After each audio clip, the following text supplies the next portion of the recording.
Boa tarde a todos, a todas. Em primeiro lugar, eu quero agradecer a Deus por estar aqui, agradecer a honra desse convite, cumprimentando aqui a todos aqueles que me antecederam, um grupo de jovens sonhadores, cada um no seu espectro político, mas com muita consistência naquilo que acreditam, naquilo que defendem. E quero saudar a todos, dizendo que fiquei assim fazendo uma retrospectiva quando há muito tempo atrás eu tinha a idade de vocês, Janjão, e estava começando, viu, Áurea, lá no meu estado do Acre, entrar no processo político como alguém que não era pelas mãos de um pai poderoso, nem de um correligionário poderoso, mas pela própria luta e o sonho que cada um de nós tem de fazer com que esse mundo seja um pouco melhor de se viver. As perguntas que foram feitas, elas são bastante complexas. Obviamente que eu não tenho a pretensão de querer respondê-las. Isso é uma resposta que só pode ser dada pelo próprio tecido social, cultural, não apenas dos brasileiros, mas do mundo, diante de uma política que está cada vez mais em crise no decorrer de todos esses séculos em que ela se configurou da forma em que se configurou. Hoje, eu diria, nós vivemos uma crise da própria política, e isso tem ainda muito chão pela frente para que a gente possa resolver. Eu costumo sempre tentar falar o lugar de onde eu falo, não é? Obviamente que não tem como subtrair o fato de ter sido candidata por 2 vezes e estar nesse lugar também de pré-candidata, mas eu quero pedir vênia para poder também compartilhar questões de natureza mais ampla, que não fique presa apenas à conjuntura ou à disputa eleitoral. Então, eu falo não do lugar de uma experiência acadêmica, não tenho uma formulação acadêmica sobre as coisas, uma parte das coisas que eu vou falar aqui. Eu vou falar do lugar da minha experiência vivencial, de mais de 30 anos de vida pública, que já foi dito aqui, como vereadora, deputada, 16 anos senadora, 5 anos e 5 meses e 13 dias como ministra do Meio Ambiente, candidata à presidência da República por 2 vezes e agora a 3ª vez como pré-candidata. As perguntas: é possível mudar? Como inovar? Como é a cara dessa nova política, né? Que todo mundo passou a falar nela. Eu me lembro que em 2010, quando eu falava da necessidade de inovar na política, de uma nova política, isso parecia uma coisa muito estranha e até recebia algumas críticas sobre isso. E quando falava também na necessidade de quebrar o monopólio dos partidos, porque os partidos no Brasil têm um monopólio da política institucional, né? Isso também parecia uma coisa estranha. E quando levantava o debate de que a gente não podia ficar preso à dualidade opositiva, né? Direita e esquerda, certo, errado, preto, branco, enfim, claro, escuro, porque nós estamos vivendo um mundo com muitas complexidades e que temos que, de acordo com Edgar Morin, aí na teoria do pensamento complexo, buscar outras categorias para tentar explicar essa realidade tão difícil que está aí de ser tratada. Mas é claro que a gente tem o problema real do Brasil, do nosso país. E quando se fala, não é, de... Então é desse lugar que eu vou falar, compartilhando algumas ideias e experiência. Eu parabenizo vocês e agradeço mais uma vez pelo convite, por essa iniciativa de possibilitar o debate e não o embate. Não é? Eu criei essa frase em 2010, que eu queria participar do debate e não do embate, porque o debate ele é feito em cima de ideias e de propostas. E é saudável, porque nem todo mundo vai concordar mesmo. Mas o embate, geralmente, ele é feito em cima de rótulos. E rótulos não precisam ser debatidos. Se você quer desqualificar uma pessoa, basta botar um rótulo, não é? Então, aquela pessoa tem aquele rótulo e você já está desqualificado para qualquer forma de atenção ou, enfim, de averiguar o mérito daquilo que você está defendendo. E nós chegamos aos 30 anos de nossa Constituição, e ela não é mais assim tão jovem, mas ainda é muito jovem. E uma das grandes contribuições que ela nos trouxe foi, não é, digamos assim, evidenciado no próprio processo das eleições diretas, né? Tivemos eleições diretas para o nosso país, e isso foi uma conquista da sociedade brasileira depois de um longo período de falta de democracia. Nós chegamos a esses 30 anos no contexto de um país em profunda crise, uma crise econômica, uma crise social, uma crise política e, sobretudo, uma crise de valores. E quando eu digo uma crise de valores, eu não me refiro ao sentido moralista da palavra valores, né? Eu estou aqui trazendo a ética, que é o que sustenta e faz a mediação da relação das pessoas umas com as outras, com elas mesmas e com a natureza. Nós vivemos uma crise do ponto de vista ético. A gente foi tragado, me parece, que por uma ética de circunstância e em prejuízo da ética dos valores. A ética, ela tem 3 grandes significados. Eu não sou filósofa, mas eu vou aqui tentar, pelo menos, dizer como é que eu entendo a ideia de valores. Não é? Existe a ética teísta ou rigorista, que é aquela que não se transforma com a cultura, com o processo político, com as transformações sociais, econômicas, culturais que ocorrem no mundo. Não é? Essa é uma ética para Deus ou para os deuses, não é ética para os humanos. E o oposto disso é a ética de circunstância, não é? A ética relativa, em que você vai adaptar a tua prática e o teu discurso de acordo com as circunstâncias, o que é mais relevante para você ou para o seu grupo, em prejuízo desses valores que todos cultivamos: o direito à liberdade, a percepção de justiça, a questão do cuidado, do amor. Isso perpassa todas as culturas, atravessa todas as tradições religiosas. Então, isso é parte da condição humana, da existência humana, não é? Então, a ética dos valores, ela está comprometida com esses valores universais que devem ser entendidos para todas as pessoas. Então, a nossa crise é, sobretudo, uma crise de valores. Então, esses 30 anos se dá nessa profunda crise. Mas o Ernie Duarte diz uma coisa que eu acho muito interessante. Ele é um filósofo gaúcho e ele tem uma frase que me ajuda muito a pensar, né, nos momentos difíceis. Ele diz que, paralelo a esse projeto de mundo pior, há um projeto de mundo melhor. Esses 2 projetos caminham em paralelo e que o projeto de mundo melhor só precisa de alguém que possa ajudá-lo a vir à tona. Quando eu vi todos esses jovens aqui, são pessoas comprometidas em fazer com que esse projeto paralelo de mundo melhor possa vir à tona.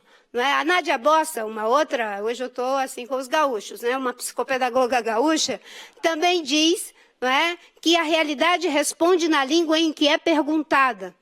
E eu cheguei à conclusão, doutor Drauzio, que a realidade, ela é poliglota. A gente aqui é monoglota. Se a gente faz as mesmas perguntas para a realidade, obviamente que ela vai dar as mesmas respostas. Se a gente é capaz de, a partir da realidade, fazer outras perguntas, a gente consegue outras respostas. Então, mesmo nesse momento em crise, não é? Como é que a gente faz para pensar a mudança sem a pretensão de que o novo a gente cria em cima do nada? O novo não se cria em cima do nada. O novo se cria em cima de alguma coisa.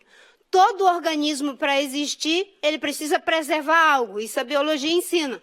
Sem preservar algo, não há como se criar absolutamente nada. Então, o novo que nós queremos é um processo de transformação das coisas que já existem e, ao mesmo tempo, de reparação e de agregar outras coisas a partir do que se faz com as que já existem. Então, eu queria começar pensando essa ideia de que se é possível mudar a partir de um reconhecimento histórico para a crise mais recente, de 3 grandes partidos que cumpriram um papel importante na nossa história. O PMDB, como um partido que foi o grande guarda-chuva da democracia brasileira.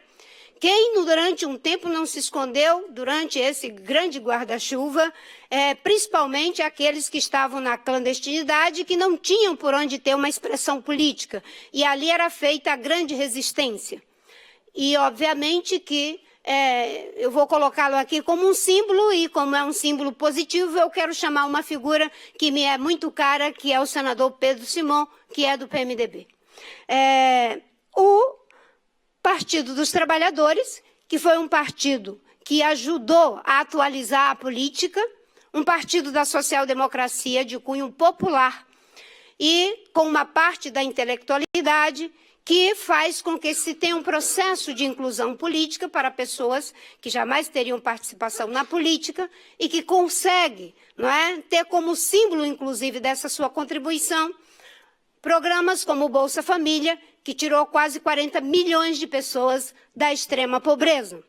O PSDB, também um partido da social-democracia, que é fruto do racha do PMDB, com algumas figuras como o Fernando Henrique, o Montoro, enfim, e outras figuras igualmente ilustres, e que dá também uma contribuição, né? O Plano Real, que nos leva, num momento de profunda crise econômica, a uma estabilidade econômica.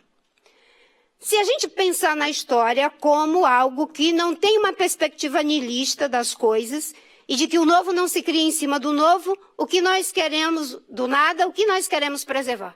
Com certeza queremos preservar a democracia que todos juntos conquistamos. Com certeza não queremos que o nosso país volte a ter inflação e volte a ter desequilíbrio econômico, ainda que tenha acontecido isso, mas isso é algo que todos nós gostaríamos de preservar. E com certeza não queremos ter um país com iniquidade social, com milhões e milhões de pessoas vivendo em iniquidade social. Então, essas coisas nós queremos preservar. O problema é as coisas que nós precisamos corrigir. E aí, eu diria, tem uma pergunta que a gente precisa se fazer. Aonde foi que a gente se perdeu? Aonde foi que a gente se perdeu? Porque até ontem nós éramos o país do pleno emprego e agora temos 13 milhões de desempregados.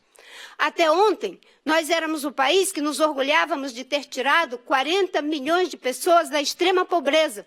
E agora, com 13 milhões de desempregados, se considerarmos que por trás de cada emprego tem pelo menos 3 pessoas, multiplica 13 milhões por 3 pessoas e você verificará que os que tiramos da pobreza já retornaram à pobreza.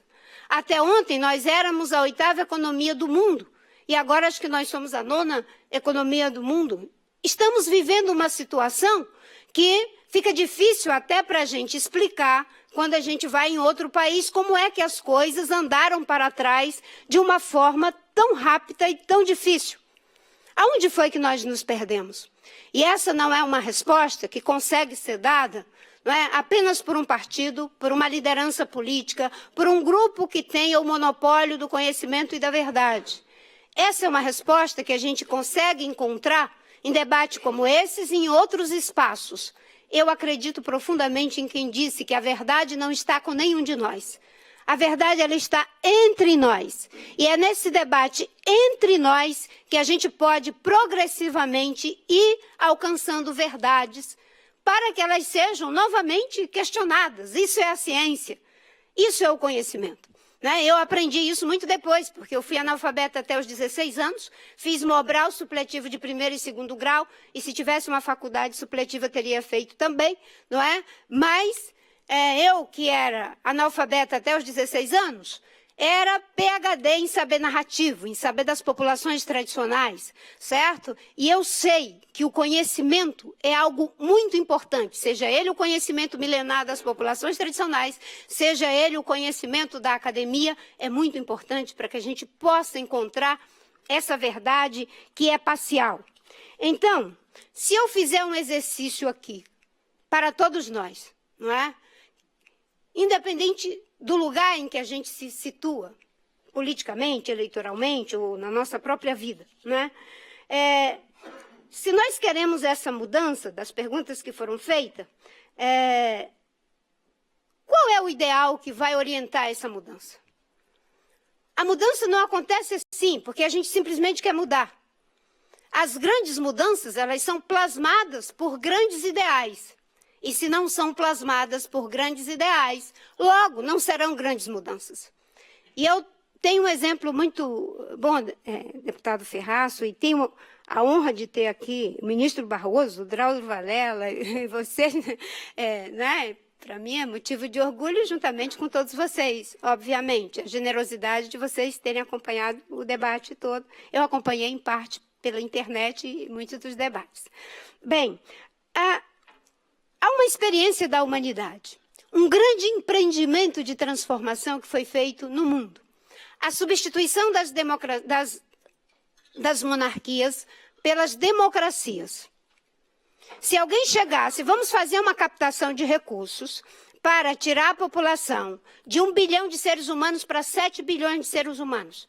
Vamos fazer uma captação de recursos para produzir energia para 7 bilhões de pessoas. Vamos fazer uma captação de recursos para produzir alimentos para 7 bilhões de pessoas. Vamos produzir meios de transporte e comunicação para 7 bilhões de pessoas.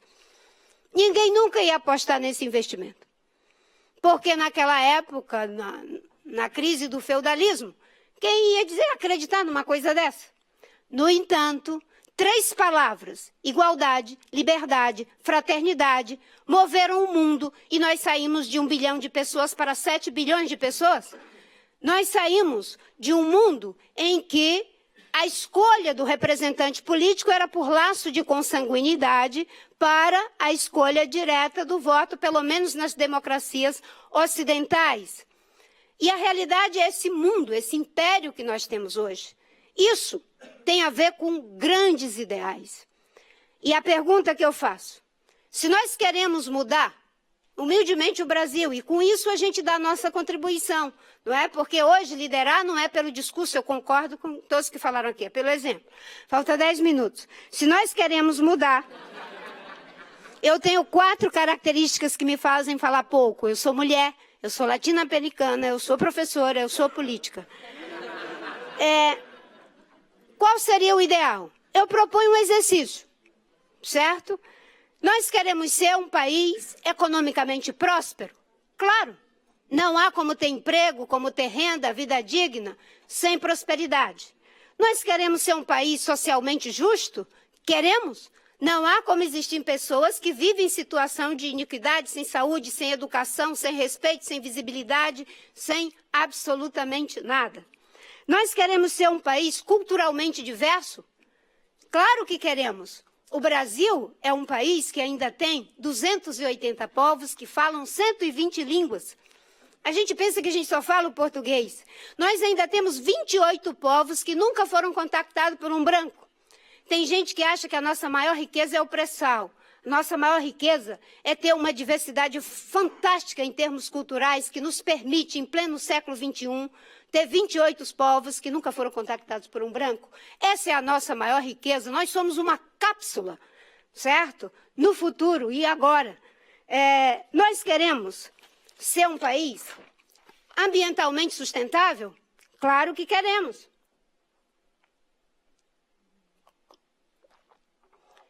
E por que queremos ser um país ambientalmente sustentável? Porque nós temos 11% da água doce disponível no mundo, 22% das espécies vivas do planeta, nós temos 300 milhões de hectares de área agricultável, com uma grande diversidade cultural, uma base industrial razoável, uma base científica de conhecimento razoável também. Nós somos uma potência ambiental e não podemos destruir a galinha dos ovos de ouro. Nós queremos ser um país politicamente democrático. Eu não posso ter um projeto de mundo ideal, de país ideal, aonde esse projeto maravilhoso só funciona comigo e com o meu partido. E aí eu comprometo a alternância de poder. Eu tenho que ter um país que seja também politicamente democrático e que as conquistas sejam preservadas, independentemente dos partidos, independentemente das figuras que ocupem o poder. É assim que funciona nas democracias evoluídas. Os países que conseguiram se desenvolver foram aqueles que institucionalizaram suas conquistas. Não foram aqueles que fulanizaram, não foram aqueles que partidarizaram. Conquistas não são para ser fulanizadas nem partidarizadas. A gente não pode ter a desonestidade política e intelectual de negar a verdade, a origem. O Bolsa Família surgiu com o governo do PT, mas foi bom para o Brasil, então é para os brasileiros. O Plano Real, com o tripé da política macroeconômica, que conseguiu ter controle de inflação, reduzir um câmbio flutuante e, ao mesmo tempo, redução de gasto público, levando a uma estabilidade econômica. Começou com o PSDB, mas se é bom, isso passa a ser dos brasileiros. A Alemanha fez um debate longo sobre acabar com a energia nuclear. Experimenta ganhar social-democracia, experimenta ganhar democracia cristã, experimenta ganhar conservadores para ver se vai mudar, porque mudou o partido e mudou a liderança. É uma conquista institucionalizada. No Brasil, nós, infelizmente, ainda fulanizamos conquistas, partidarizamos conquistas, e é por isso que a gente anda para trás o tempo todo.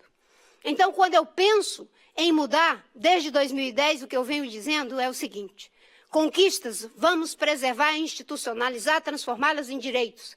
Erros, vamos corrigir institucionalmente e vamos encarar os novos desafios. E o novo desafio é o desafio de um modelo econômico que olhe para o século XXI, de um modelo político que olhe para o século XXI, de um sistema educacional, científico, tecnológico que olhe para o século XXI. Nós somos um país que tem uma matriz energética que foi limpa em 45%. Me parece que agora já está suja em 43%. Por quê? No período de baixa dos reservatórios, entra carvão, petróleo e gás. A média de energia limpa do mundo é de 20% do mundo desenvolvido. A China está fazendo altíssimo investimento em energia solar e principalmente eólica, mexendo na matriz energética do mundo. O Brasil tem a maior área de insolação do planeta, o Brasil tem grande quantidade de vento, o Brasil tem grande quantidade de biomassa. E qual é o nosso investimento? 0, quase nada. A Alemanha tem 25% de matriz energética instalada para energia solar. Nós, com tanto sol, o que temos? E a discussão é privatizar a Eletrobras sem discutir qual é a matriz energética? O empreendedor vai querer retorno. A Eletrobras sabe fazer grandes barragens. Nós vamos fazer Balbina? Nós vamos fazer de novo Belo Monte?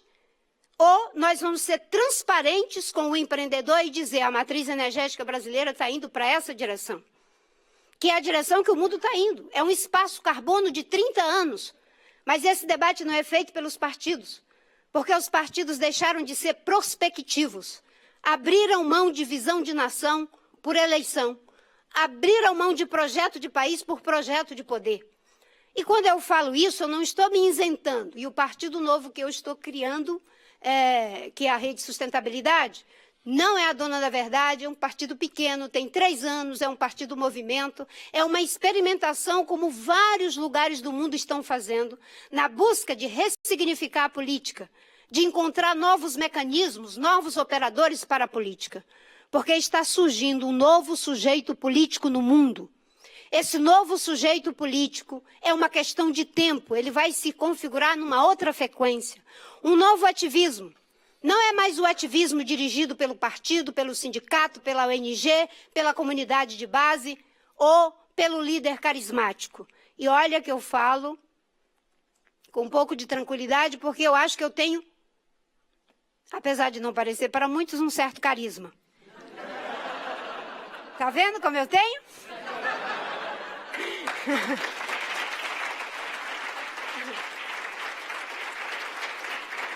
Os líderes carismáticos vão ter que aprender a investir o seu carisma em convencer as pessoas que não dependam do carisma. Porque esse mundo em crise econômica, social, ambiental, política e de valores vai precisar do trabalho de sujeitos capazes de se responsabilizar pela sua própria vida. E a maior demonstração de que estamos em um mundo em crise é uma visão que tenta regredir para um processo infantil. O que é regressão em psicanálise? É você voltar para uma fase anterior àquela que você havia avançado. E nós, em vários lugares do mundo, estamos voltando para uma fase anterior, que são as pessoas querendo o grande pai, o salvador da pátria, ou a grande mãe, ou grande qualquer coisa. Esse mundo não vai mudar com uma sociedade infantilizada, com uma política que infantiliza. Esse mundo vai mudar se a gente for capaz de convencer as pessoas a serem sujeitos da sua história.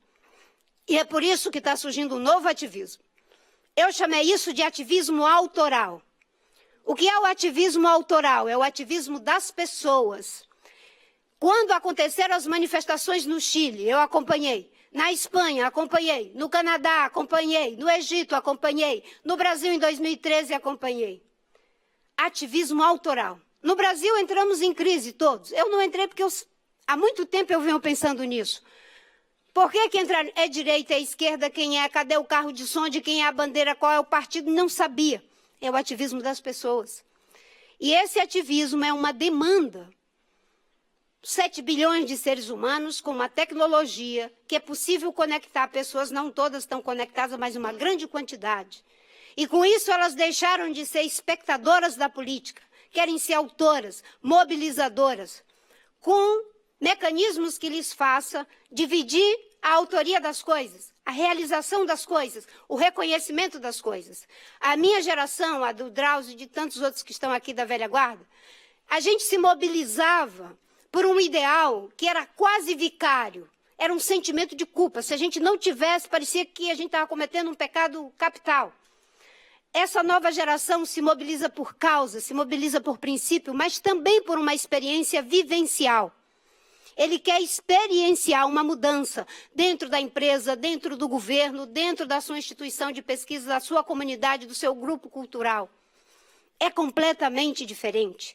E nós não estamos preparados para essa democracia que precisa ser democratizada.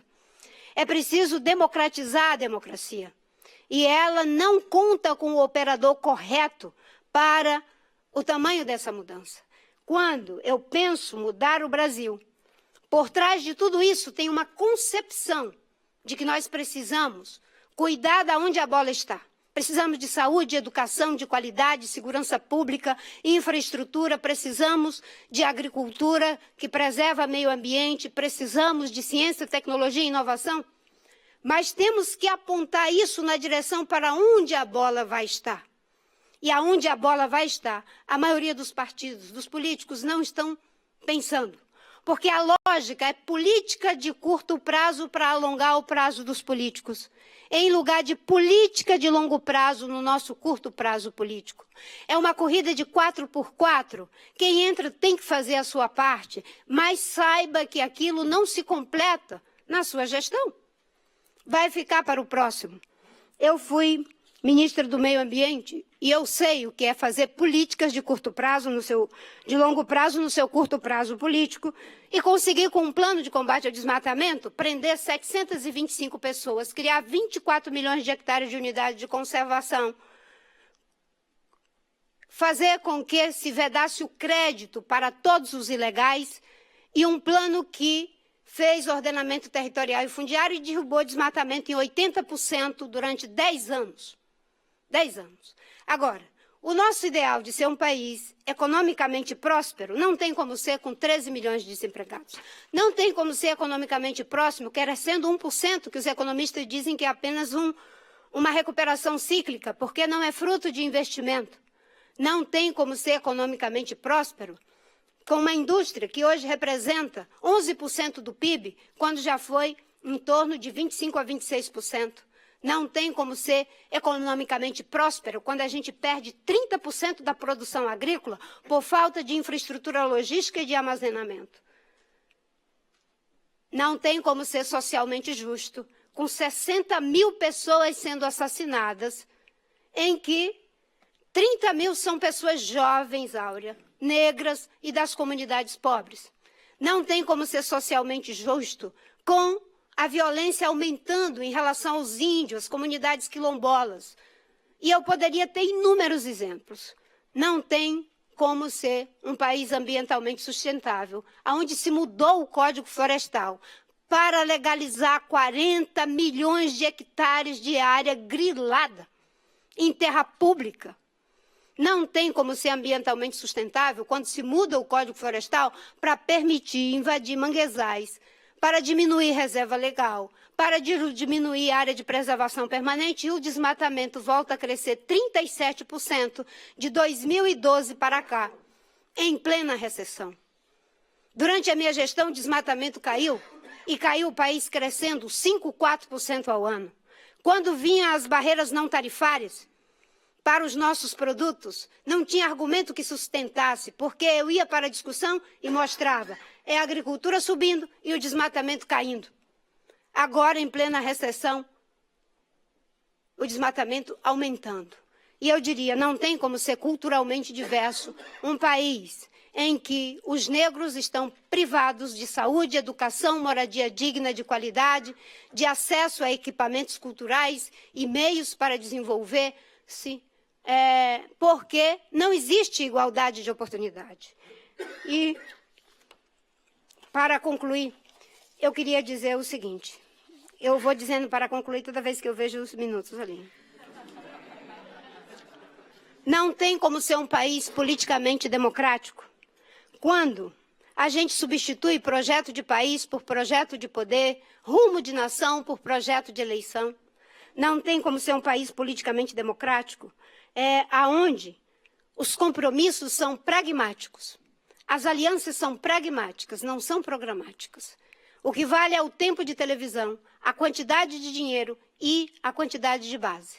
E foi aí uma das coisas que nós nos perdemos. Nós nos perdemos. Dizem que sábios são os que aprendem com os erros dos outros e estúpidos os que não aprendem nem com seus próprios erros. Não fomos sábios. Não temos o direito de ser estúpidos. Então, se queremos um país politicamente democrático, temos que evitar eleições fraudadas. 2014 foi uma fraude. É só somar o dinheiro do Caixa 2 com o dinheiro desviado para você ver que quem estava concorrendo licitamente não estava fazendo uma concorrência com bases minimamente sustentáveis, com chance, qualquer chance. E não é politicamente democrático quando o fundo partidário vai a quase $500 bilhão para os grandes partidos. E qualquer tentativa de mudança da sociedade fica com quase nada. Só para ter uma ideia, em 2010 eu tive 1 minuto e 20 segundos. Em 2014, 2 minutos e 20 segundos, com a aliança com o PSB. Agora eu terei 10 segundos. Não sei o que eu posso dizer dessas ideias em 10 segundos. Mas eu sempre acredito que 200 milhões de brasileiros são maiores do que esses 10 segundos. E essas eleições, para sermos politicamente democráticos, têm uma grande preocupação e, por outro lado, também uma grande perspectiva. A perspectiva, agora nós sabemos a verdade. Nós sabemos a verdade. E não é com alegria que eu digo isso, porque, ministro Barroso, eu aprendi com uma frase do Shakespeare, que justiça não pode ser vingança. E eu sei que o senhor também acredita nisso. Ele diz, o contrário de injustiça não é justiça. O contrário de injustiça é amor. Porque toda justiça que não se faz por amor não é justiça, é vingança. Justiça é reparação. E justiça como reparação é ter um país e instituições democráticas que sejam capazes de me interditar quando eu cometer o erro. Mesmo que eu não queira, mesmo que eu não aceite. Eu quero um país e uma democracia que funcione a ponto de, se eu cometer o erro, mesmo que eu não queira, mesmo que eu fuja, seja capaz de me interditar. Porque isso é justiça como amor, como reparação.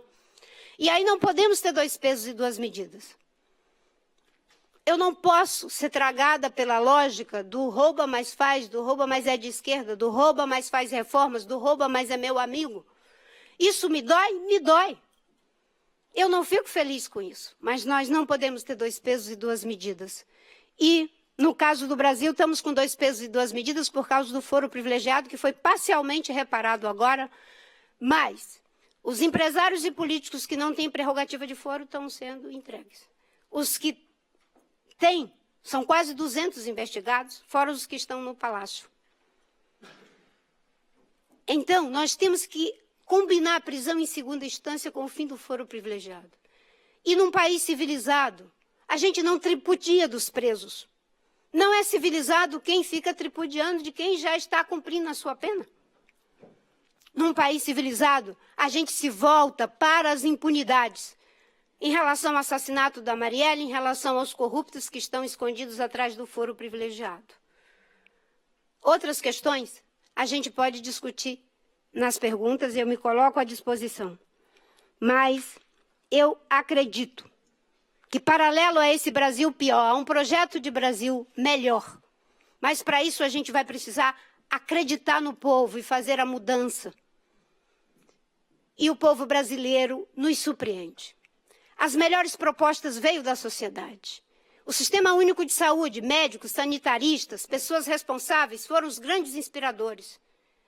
A questão ambiental, a luta do Chico Mendes, dos povos indígenas, das populações tradicionais, de seringueiros, jaraizeiros, pescadores tradicionais, caiçaras e outros ambientalistas. A grande conquista da educação é um movimento constante dos educadores desse país. Até na economia, a Agenda Perdida ajudou a transição do FHC para o Lula, com a equipe que ficou com o Palocci, Bernardo Api, Murilo Portugal, Joaquim Levy e tantos outros. E a gente pensava que estava andando para frente. Olha, eu acredito que é possível a gente fazer uma mudança, desde que sejamos capazes de acreditar na sociedade.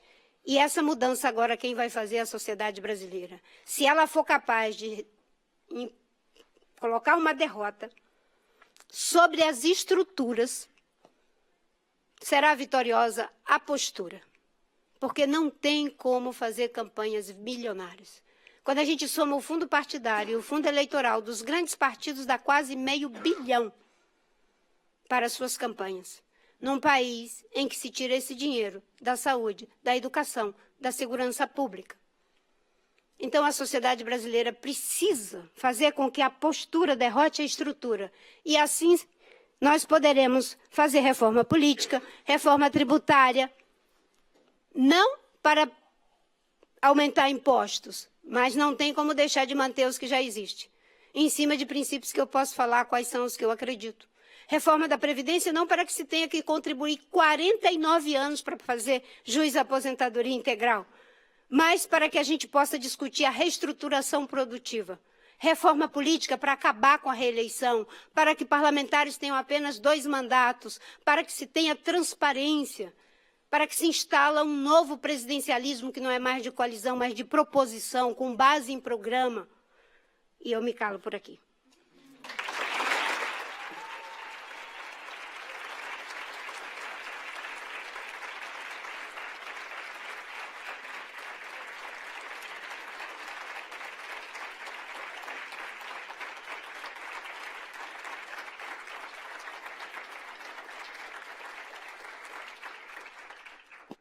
Bom, estão me ouvindo? Agora sim.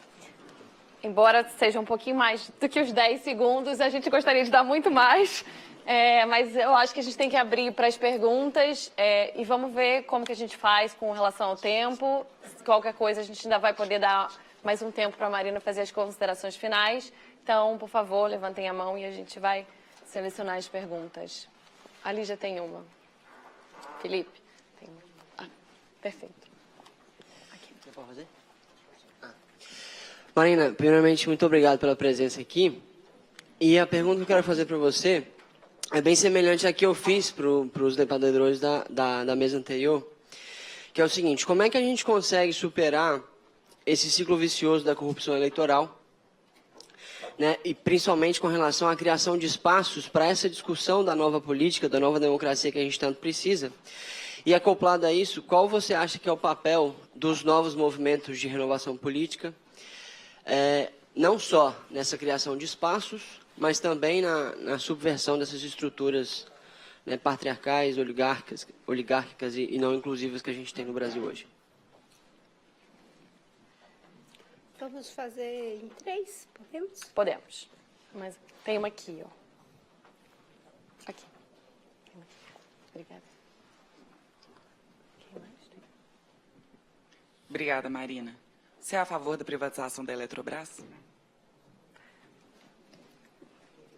Tem mais uma ali? Depois a gente... Muito obrigada, Marina. Eu quero tocar num assunto que foi pouco falado aqui. Você falou brevemente na sua fala. Qual é, na sua opinião, o papel da ciência na política do Brasil?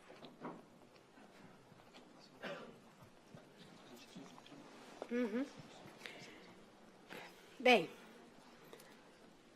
eu acho que medidas como uma reforma política que quebre o monopólio dos partidos ajudará a que se tenha uma renovação. Muita gente fala, não, precisa fortalecer os partidos. E a reforma eleitoral que foi feita, apesar de toda a crise, com foco na maioria das lideranças, o grave problema da corrupção envolvendo partidos e as principais lideranças dos grandes partidos e parte dos seus satélites, fez com que se fizesse uma reforma eleitoral totalmente na contramão do que a sociedade queria. Mais poder para os partidos e seus caciques, mais dinheiro para os partidos e seus caciques, e por pouco não se aprovou o voto em lista, porque aí seria o tiro de misericórdia na possibilidade do cidadão de fazer mudança. As candidaturas independentes, elas não acontecerão de pessoas querendo simplesmente querer ser candidato porque são interessantes, ou porque têm dinheiro, ou qualquer coisa. Mas elas se dariam parecido com o processo até que a Áurea viveu, a partir de listas, a partir de plataformas. É assim que acontece, você registra essas listas, essas plataformas, e você consegue se candidatar. É mais difícil, mas você criaria uma concorrência idônea para os partidos e obrigaria esses partidos a renovar os seus quadros. Praticamente não existe mobilidade dentro das estruturas partidárias. Até por isso que, quando nós pensamos a rede, a gente já pensou tentando resolver esse problema. A gente tem sempre duas pessoas, um homem e um jovem. Por exemplo, na gestão que acabou agora, que foi a que eu fui vice do Zé Gustavo, o Zé Gustavo tinha, na época, 25 anos. E ele foi o vice mesmo. Todas as ações que entraram no Supremo, foi ele que assinou, foi ele que articulou. Ninguém me viu à frente desse processo, exatamente para que ele tivesse o protagonismo dele. Até nós conseguimos colher 1,5 milhão de assinaturas para poder chegar em 495 mil assinaturas, porque politicamente anulavam as nossas assinaturas. Se fosse pelo meu processo, enfim, analógico, teria levado anos. Mas foi essa juventude, sem dinheiro, sem nada. Eles se mobilizaram e conseguiram colher 1,5 milhão de assinaturas para criar um partido. Então, eu acho que favorecer esses movimentos e a inovação da política e a renovação, eu concordo. Não é só colocar pessoas novas, é também colocar a diversidade social, cultural, política, de gênero nos espaços da política. Mais de 50% de população preta e as que estão em espaços de poder, seja nas instituições públicas ou privadas, é muito pequeno. Mas esse novo ativismo ele tem que ter um espaço e tem que ter uma aliança com eles. Na rede nós temos uma aliança com os jovens. Eles não têm tempo para ter base social, ser eleito, não. Eles estão porque eles são necessários e é porque eles que estão com a prerrogativa da mudança. Em relação à privatização da Petrobras, da Eletrobras, mas da Petrobras já adianto, sou contra a Petrobras da forma como está, tá bom, com leilões idôneos, respeitando contratos, enfim, mas sou contra a privatização da Petrobras. Em relação à Eletrobras, eu não tenho um dogma contra privatizações. E eu só acho que, no caso da Eletrobras, não entendo o que se está propondo, sinceramente. Porque, na minha compreensão, a matriz energética brasileira tem que caminhar para uma matriz energética limpa, diversificada, com geração distribuída. A Eletrobras sabe fazer distribuição e barragem. Alguma coisa está sendo dita, vamos continuar fazendo barragem. É isso mesmo que nós vamos fazer? Considerando que com a escassez de chuva cada vez mais os reservatórios vão ficando secos, então todo ano entra carvão, petróleo e gás para poder suprir a falta dos reservatórios. tem que ter um plano e tem que ter transparência, porque quem vai adquirir um empreendimento, um ativo dessa magnitude, vai querer ter o retorno desse empreendimento. E, se a matriz energética vai numa outra direção, tem que ser transparente em relação a isso. Uma outra coisa, que eu até empresto as palavras do Eduardo Janetti. Vender um ativo desse para tapar buraco de erros que foram cometidos de endividamento público, sem que isso signifique resultados positivos para a sociedade, não é? Um ativo como esse, o dinheiro tem que ser investido em coisas que levam a mais investimentos. E investimentos em conhecimento, tecnologia, inovação e educação que nos coloquem para frente. Ativos públicos são safras que só dão uma vez. E uma safra que só dá uma vez, a gente tem que saber muito bem o que vai fazer com ela, não é? E nada disso está claro e transparente, porque não existe um planejamento energético democrático e transparente no Brasil. É uma caixa preta fechada. Em 2002, o governo Fernando Henrique aprovou participação no Conselho de Política Energética. Eu acho que até hoje, é bom conferir aí, não foi indicado um representante da sociedade civil. E todos os... Já foi? Não, não foi. E todos os governos, sabe qual é a desculpa? É que um representante, no meio de quase 30, iria impedir que se fizesse qualquer política energética. Eu não seria, né? Mas esse povo inventa esse discurso e até hoje não tem um representante da sociedade civil. Eu fico pensando uma pessoa como o professor Paulo Nobre, fico pensando uma pessoa como os meninos lá de BH, que desenvolveram uma tecnologia de placa solar em garrafa PET, que pode revolucionar a geração de energia no Nordeste. Uma pessoa do Bolsa Família ganha o quê? R$80, R$100, R$75. Segundo as pesquisas do professor Paulo Nobre da USP, com essa tecnologia, uma pequena parte da propriedade no semiárido pode dar uma renda de R$900 por família. E aí ele ainda pode plantar feijão, arroz, criar galinha, criar porco, bode e cabra e tudo.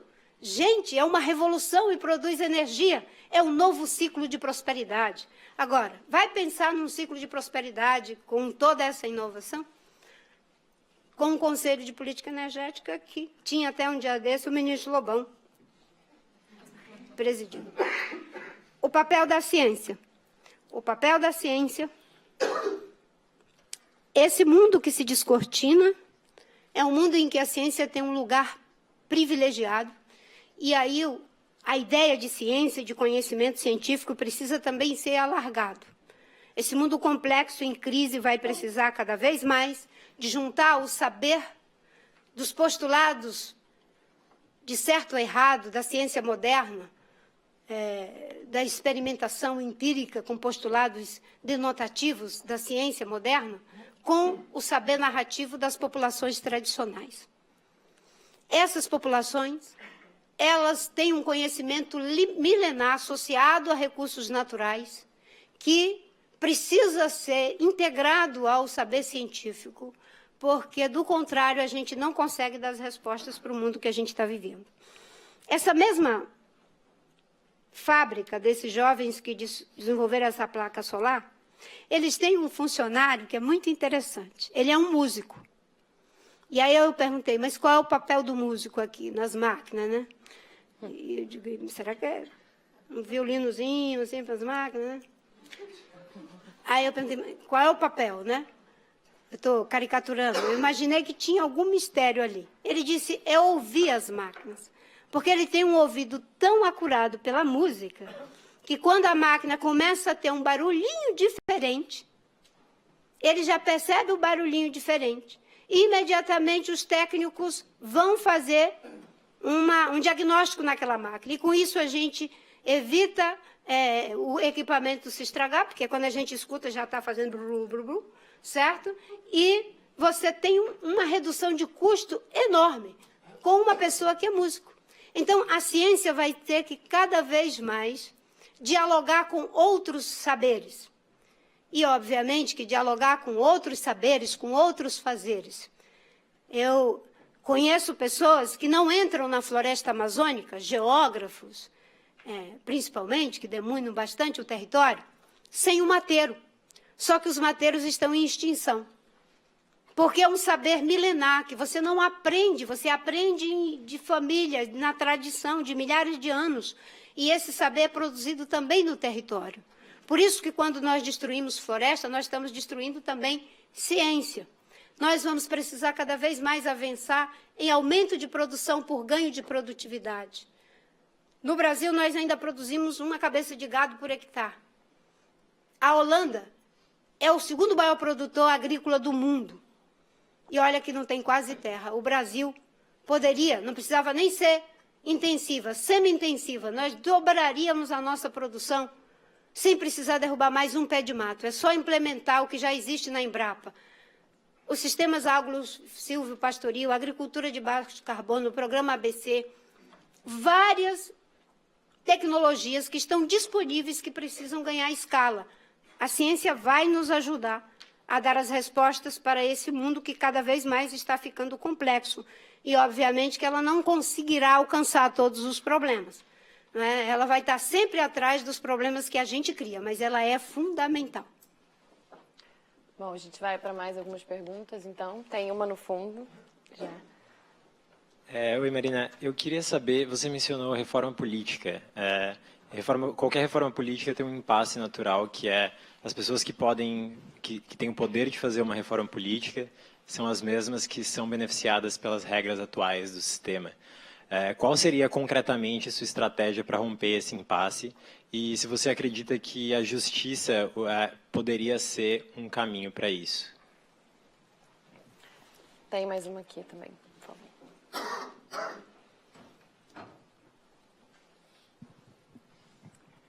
Professora, já foi dito várias vezes hoje que a democracia brasileira ainda está jovem e os eleitores brasileiros ainda estão aprendendo, mas recentemente aprenderam que o nome na chapa de vice tem grande importância e consequências. Quais as lições que a senhora aprendeu nas 2 últimas eleições que vai aplicar na próxima?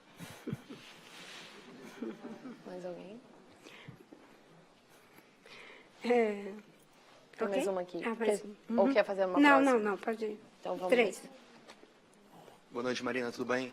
Sobre a agenda do clima. A questão energética é muito importante, todo mundo sabe disso, mas no Brasil a maioria das nossas emissões ainda vem a atividades associadas ao uso da terra. E desmatamento é uma delas. A gente sabe que uma das mais eficientes maneiras de conter o desmatamento é através da criação de unidades de conservação. No entanto, a gente não tem nenhum mecanismo de mercado implementado hoje a nível federal que permita que a gente implemente uma maneira financeiramente sustentável de manter essas unidades de conservação. Então, até recentemente, a gente ainda tinha o programa ARPA, que permitia que a gente fizesse captação de recursos internacional através de doações.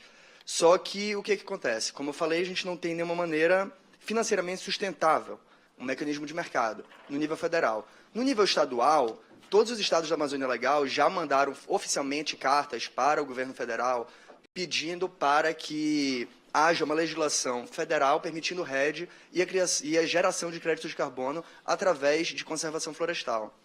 E isso foi algo que não foi aceito até hoje.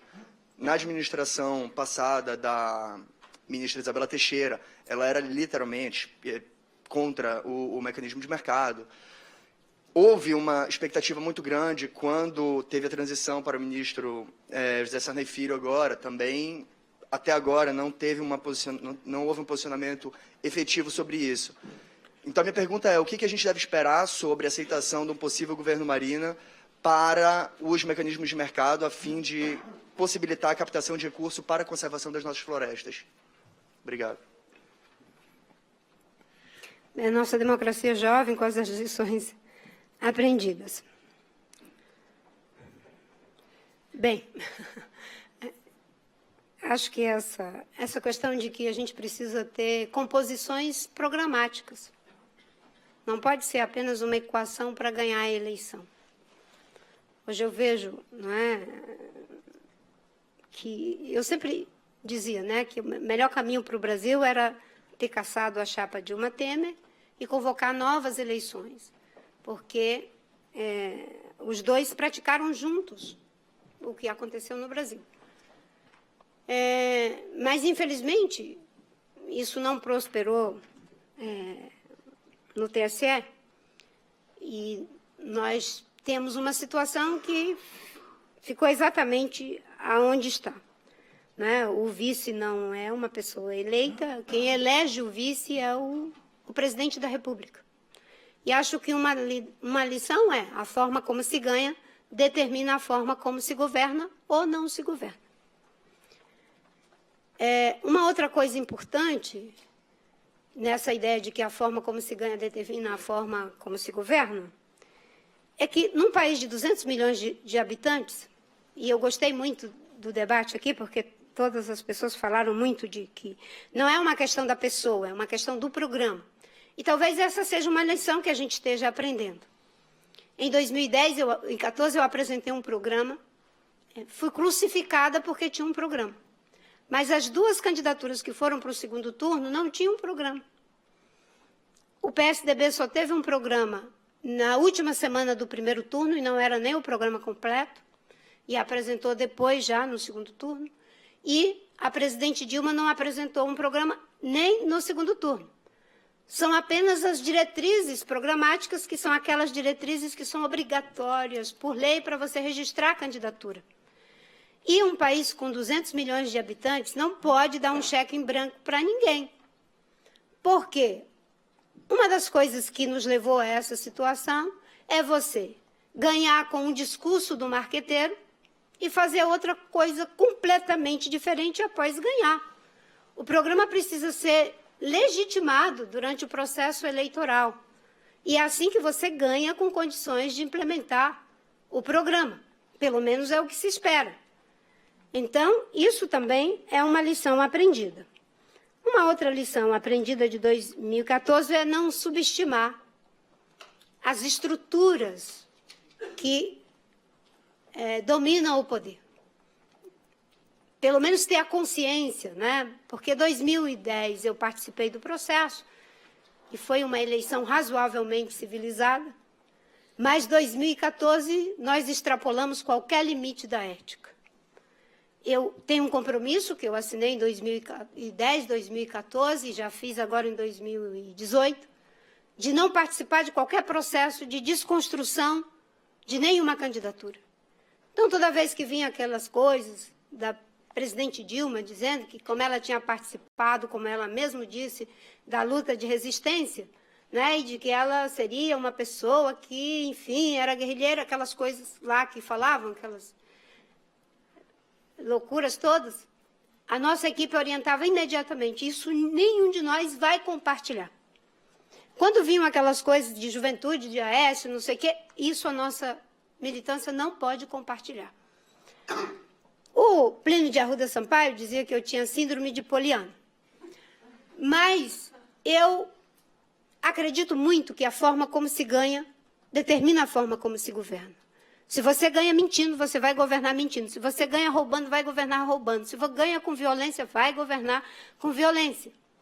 Então, isso é uma lição aprendida, que mesmo que seja difícil, eu espero que essas eleições não repitam o abuso do poder econômico, o abuso do poder político e a desconstrução de biografia, ainda que não tenhamos nenhum indício de que isso não está acontecendo, já está acontecendo. Eu me lembro que, durante o processo político, diziam que eu sou amiga da NECA. A NECA é uma educadora, ela é herdeira do Itaú. E a NECA ajudou a fazer o programa de educação do prefeito Haddad, que foi meu colega quando eu fui ministra do Meio Ambiente. E ele, inclusive, convidou a NECA para ser sua secretária de Educação em São Paulo. E a NECA não foi porque, enfim, não sei qual a razão, ela está no SEMPEC, trabalha com educação há mais de 30 anos. Agora ela acho que saiu do SEMPEC. Então, uma pessoa que tinha esse nível de relação com uma liderança do PT, quando ela veio ajudar no meu programa de educação, ela se transformou numa banqueira cruel. E que, portanto, eu, por osmose, seria também uma banqueira cruel, que ia acabar com o Pronatec, Minha Casa Minha Vida, o Bolsa Família, a transposição do São Francisco, a Transnordestina. E como eu era evangélica, ia fazer uma lei para acabar com o Círio de Nazaré e que a padroeira do Brasil não seria mais Aparecida. E eu cheguei à conclusão de que eu não era uma pessoa. Eu era uma exterminadora do futuro. Mas isso perpassou de tal forma o imaginário da sociedade brasileira que foi um processo de desconstrução. E eu, um dia desse, fui no Rio das Ostras, né? E eu que nasci, me criei no meio da floresta, num regime de semi-escravidão, que não existia absolutamente nada na minha vida que ateste o contrário, não é? Dos meus compromissos com a justiça social, com a causa dos índios, os direitos humanos, enfim, tudo isso. Fui transformada numa pessoa que até hoje é dito desse jeito, né? De que, enfim, todas essas coisas horríveis. Mas eu cheguei no Rio das Ostras, um casal muito bem vestido, né? E me cumprimentaram, e aí a esposa falou para o marido, né? Olha como ela é humilde. A gente olha para ela, nem acredita que ela é a herdeira do Itaú. E eu olhava para a minha roupinha assim, né? Quer dizer, muita gente chega ao ponto de achar que eu é que sou a dona do Itaú, né? Mas isso graças a um marqueteiro muito competente para o mal, chamado João Santana, que com 30 milhões de dinheiro de Caixa 2 e mais outros 30 declarados e mais outros não sei quantos que eu perdo até a conta, fez um filme. Então eu aprendi muitas coisas. O que a gente pode falar com isso? Acreditar na consciência das pessoas, de que a gente não seja enganado duas vezes.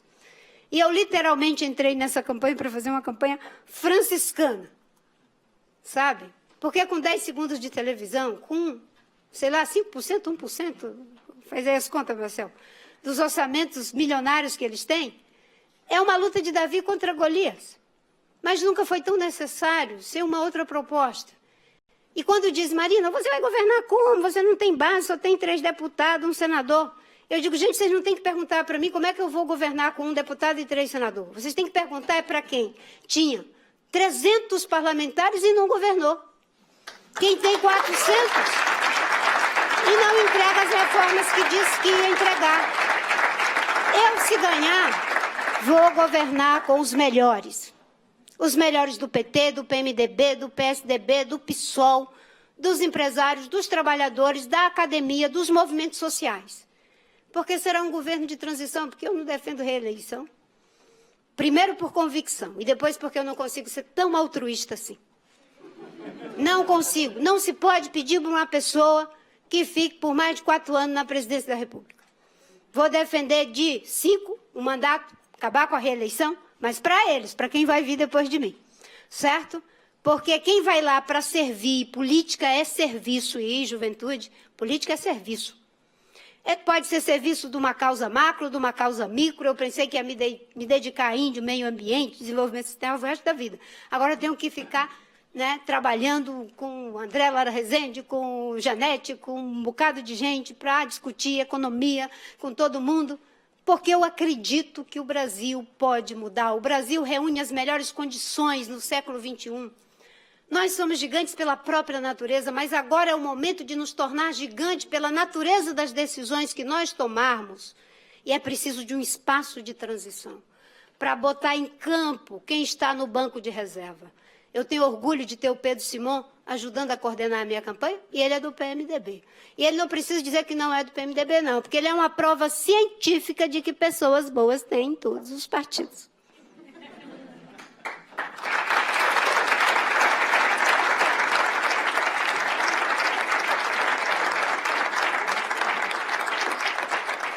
Bom, a gente está correndo contra o tempo, infelizmente a gente não vai poder fazer mais perguntas, então eu queria pedir para você fazer uma breve consideração final, por favor. Obrigada mais uma vez. Gente, olha, muito obrigada por essa possibilidade. Como eu disse, foi o compartilhar de um olhar, né, não necessariamente só da pré-candidata, mas também das minhas reflexões como professora, como cidadã. E parabéns por possibilitar esse diálogo aqui entre nós, com pessoas tão qualificadas. E eu queria terminar, vocês que são jovens e que estão fazendo esse esforço tentando ajudar o Brasil, terminar compartilhando uma história. Eu tinha 19 anos, teve um conflito muito grande na minha região, de seringueiros contra fazendeiros que compraram os seringais com as famílias dentro. Porque quando o seringal foi à falência, os patrões abandonaram e depois venderam para grandes fazendeiros do sul, do sudeste e do centro-oeste. Então, seringais com 200 famílias, a gente era vendido dentro. E aí que começou a luta do Chico Mendes, a resistência. E num desses casos, eram 3 seringais. O Catuaba, o Livramento e o Benfica. Então, os jagunços prenderam os seringueiros num canto, não entrava nem saía ninguém. E, naquela oportunidade, eu era voluntária da CPT, da Comissão Pastoral da Terra.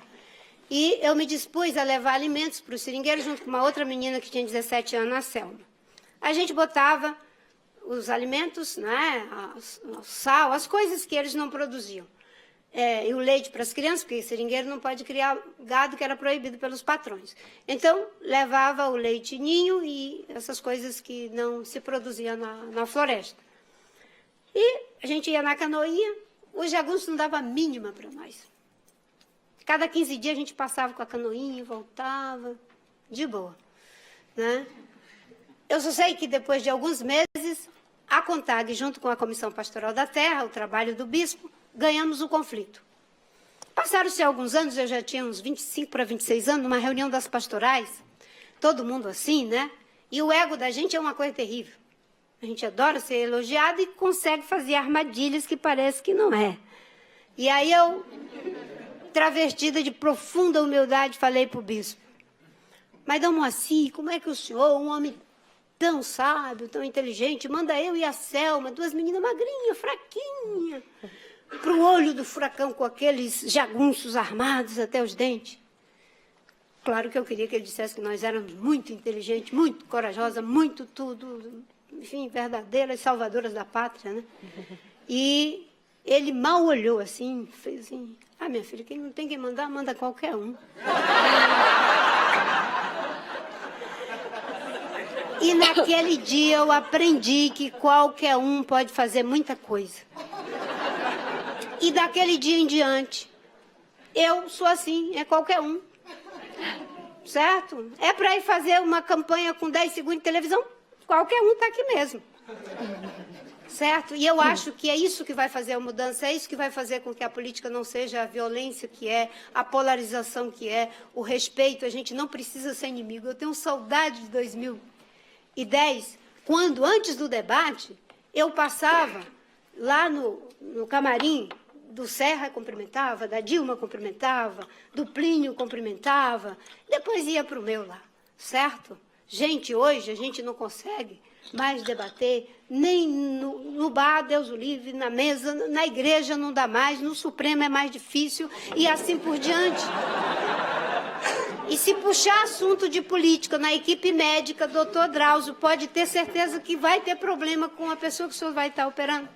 Então, a gente tem que recuperar a potência transformadora da política. Mas política é, sobretudo, democracia também. Sem o quê? Vira violência. E a política se realiza dentro do espaço do respeito à diversidade, à diferença de opinião.